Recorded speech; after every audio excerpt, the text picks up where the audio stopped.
Welcome to the deep dive. Today, we're plunging into a really critical part of the legal world. It's that moment when everything hinges on getting a document into someone's hands, legally speaking.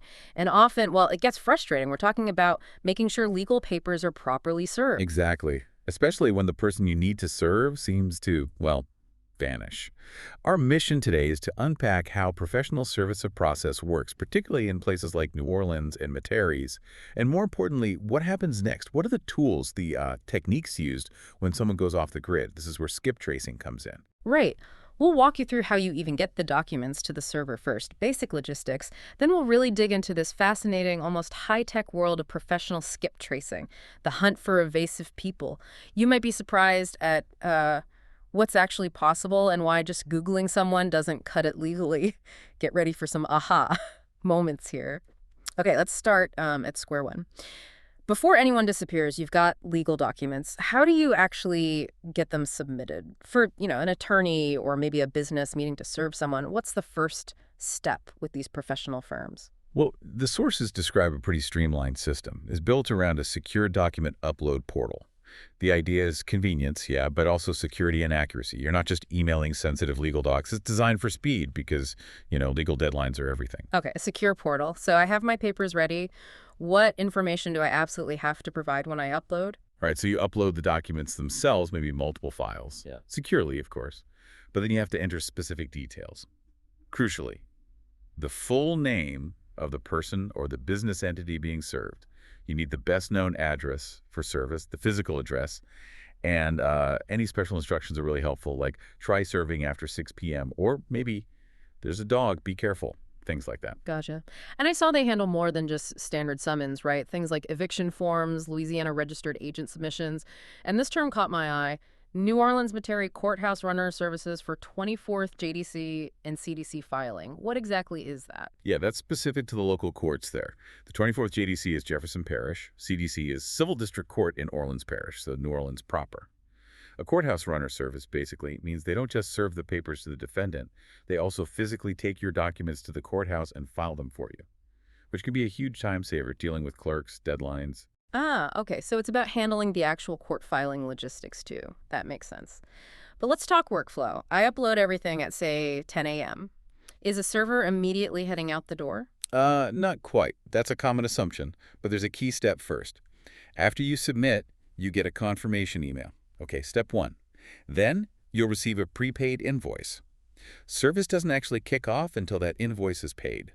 Right, so payment triggers the action? Exactly. Hmm. It ensures commitment, manages their resources. They need that confirmation before dispatching someone.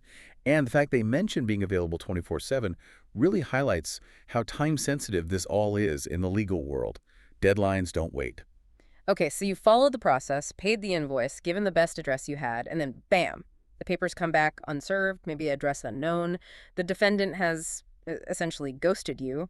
What's the immediate impact of that? What happens to the case right then? It stops. Period.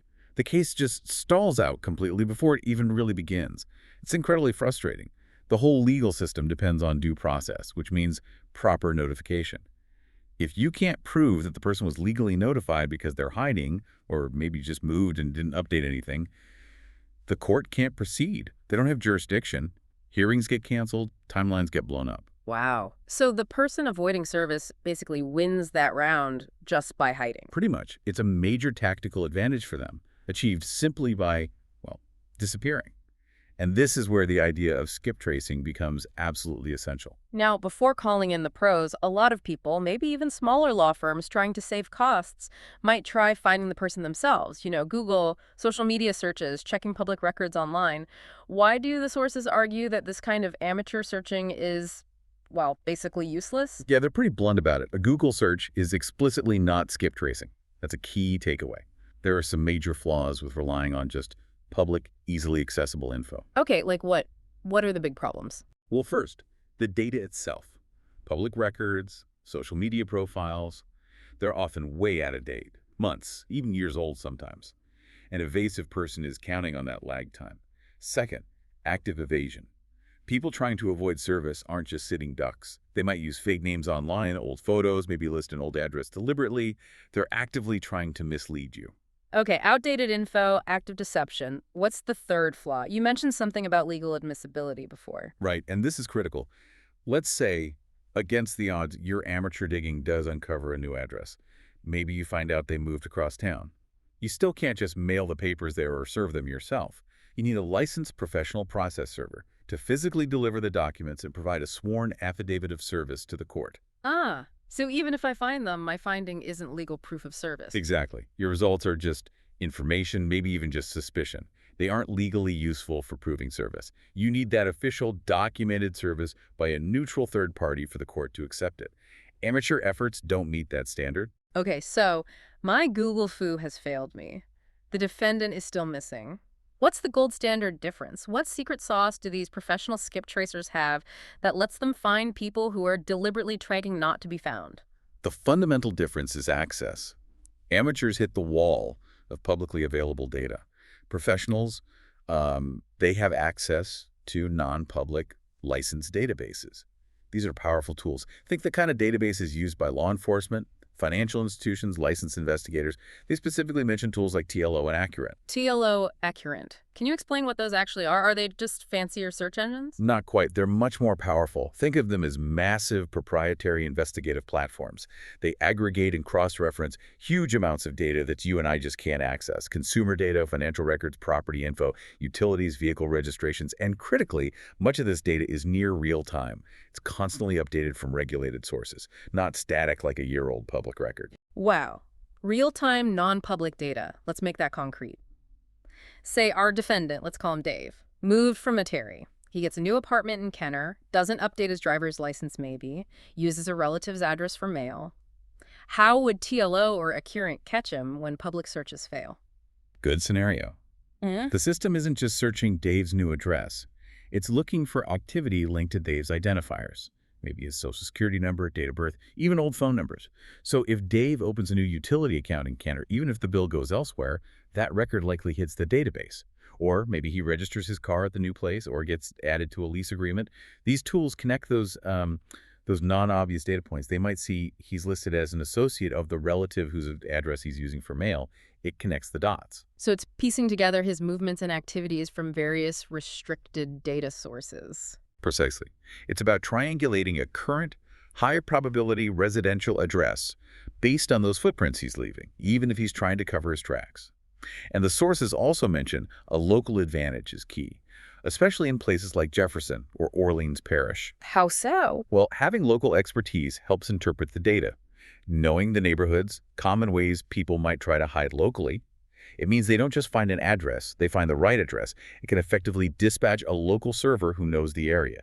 It's data plus human intelligence. Okay, so they have this powerful access. Now let's walk through the actual process. I hire them to find Dave. What are the practical steps they take? And how does this end with something I can actually use in court? It's a systematic approach designed for verifiable results. Step one is information gathering from you, the client. You provide Dave's full name, his last known address, maybe is his date of birth, or, if you have it, a social security number.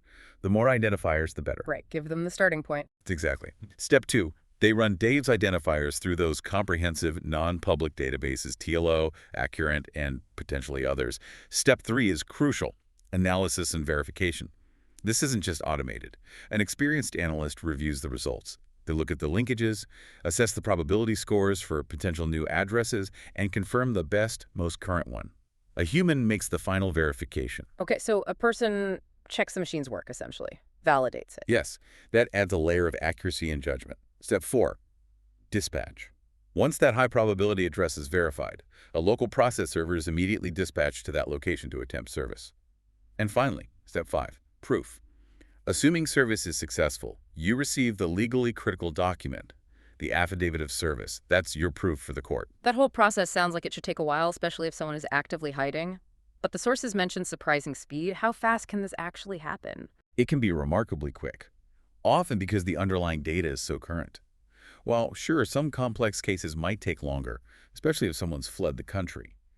The sources suggest they can often locate and verify a new valid address within, say, 24 to 72 hours. Wow, 1 to 3 days potentially. What if they've left Louisiana altogether? The main databases they use are nationwide.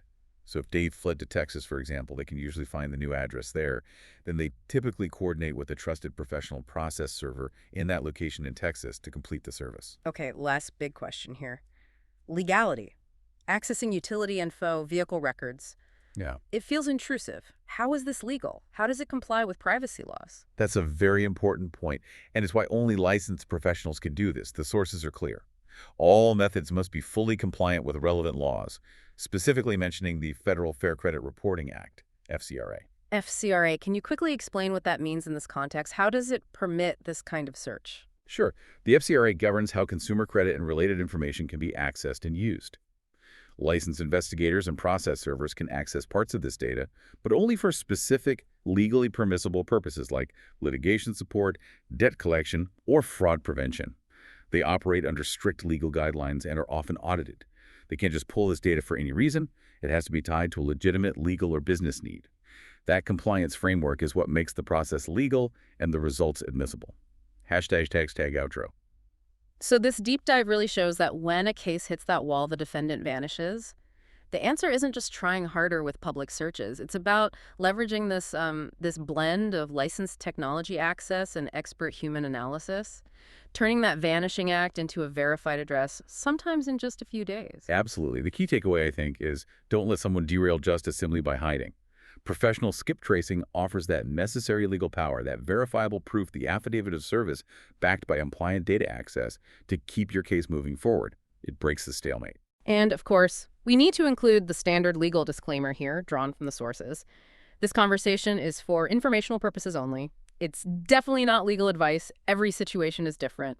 If you've been served or you're thinking about legal action, you really must talk to a qualified attorney about your specific circumstances and options. That's essential. And it leaves us with maybe one final thought to chew on.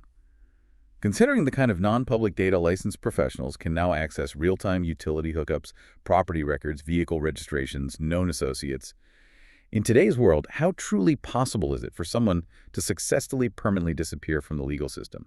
Something to think about.